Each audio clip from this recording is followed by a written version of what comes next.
আসসালামু আলাইকুম। ছোট্ট একটা মিনি ব্লগ নিয়ে হাজির হলাম।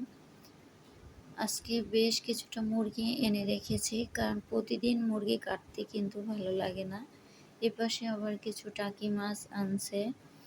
তারপরে হলো মুরগি, টাকি মাছ, এরপরে বড় মাছ আনছে।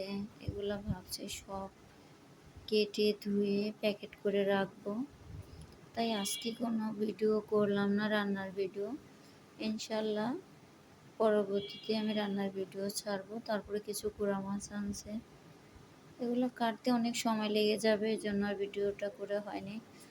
ভাবলাম আজকের ব্লগ ভিডিওটাই আপনাদের সাথে শেয়ার করি।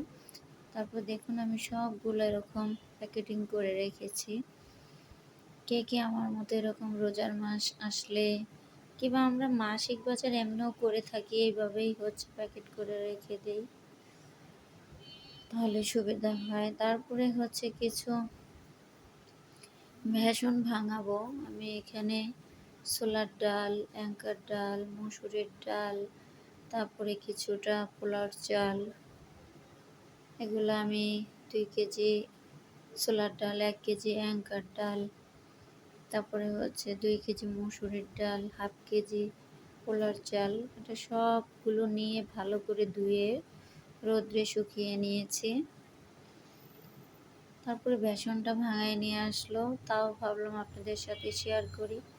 আর রমজান মাসে যদি এইভাবে বেসন ভাঙিয়ে নেন, তাহলে দেখবেন আপনার বাহিরের বেসনের থেকে নিজের হাতে বানিয়ে নেবেন, সেই বেসন দিয়ে প্রত্যেকটা নাস্তা বানিয়ে নেবেন, দেখবেন খুব ভালো হবে খেতে। আলুর চপ, বেগুনি, মোটামুটি রমজান মাস আসলে আমরা সবাই এটা খেয়ে থাকি। দেখুন কত সুন্দর হয়েছে, আর একদম গরম।